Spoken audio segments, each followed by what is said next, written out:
Olá! Hoje iremos apresentar o nosso trabalho sobre glicólise. Os integrantes do grupo são Ana Carolina, Clara Salles, Giovana Lessa e Lohane Macedo. A glicólise é a primeira etapa da respiração celular, que consiste na quebra da molécula de glicose em duas moléculas de piruvato.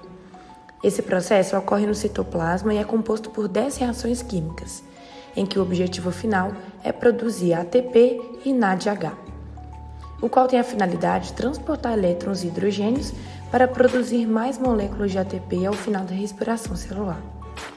A glicólise ocorre em duas fases. As primeiras 5 reações compõem a primeira fase, que é a fase de investimento, já que serão investidas 2 moléculas de ATP. Já a segunda fase, que ocorre da 6ª à última reação, é a fase de compensação, visto que as moléculas de ATP perdidas anteriormente serão compensadas, gerando ao final do processo um saldo positivo de ATP. Agora vamos explicar resumidamente cada uma das etapas da glicólise, lembrando que cada reação química tem sua enzima específica.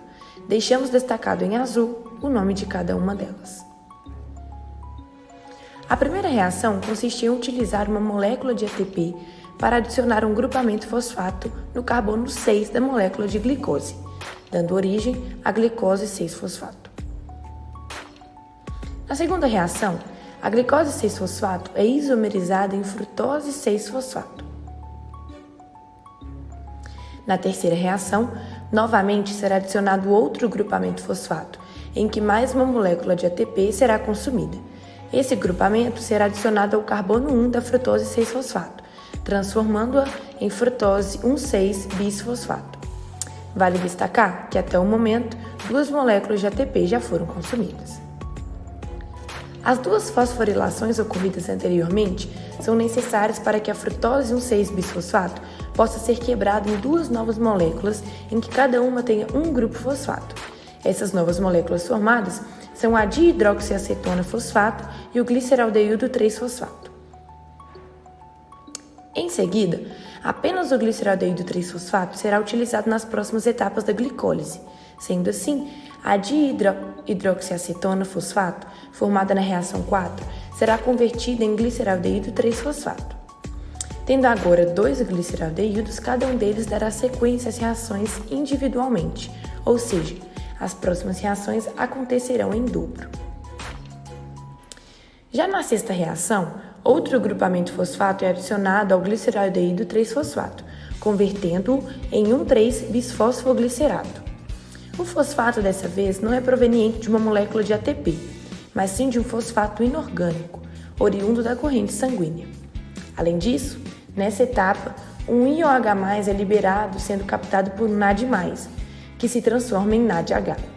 O NADH formado será essencial para realizar o transporte de elétrons na cadeia transportadora de elétrons e produzir energia posteriormente.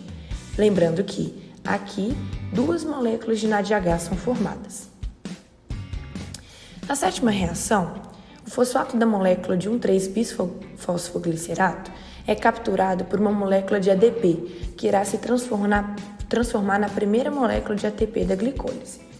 Ao perder o grupo fosfato, a molécula é convertida em 3-fosfoglicerato. Sendo assim, como o processo está ocorrendo de maneira duplicada, 2 moléculas de ATP estarão sendo produzidas nas reações 7.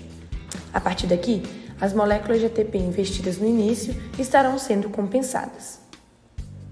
Na 8ª reação, o grupo fosfato da 3-fosfoglicerato, que estava no carbono 3, se desloca para o carbono 2, formando a 2-fosfoglicerato. Na reação 9, retira-se da 2-fosfoglicerato um átomo de hidrogênio e um grupo hidroxila, formando uma molécula de água e transformando a 2-fosfoglicerato em fosfenolpiruvato. A 10ª e última reação da glicólise acontece de modo que a fosfenolpiruvato perde seu grupo fosfato, e esse é capturado por um ADP, que se transforma em ATP. Ao perder o fosfato, a fosfenolpiruvato se transforma em piruvato, ou seja, são produzidas 2 moléculas de ATP e 2 de piruvato. Em suma, a glicólise se inicia com uma molécula de glicose e termina com 2 moléculas de piruvato. Nessas 10 reações químicas que ocorrem entre a glicose e o piruvato, 2 ATPs são consumidos e em seguida 4 ATPs são produzidos. Se ela consome 2 e produz 4, ao final da glicólise haverá um saldo positivo de 2 ATPs. Além disso, a glicólise converte 2 NAD+, em 2 NADH. Por fim, esse esquema nos mostra todas as reações da glicólise.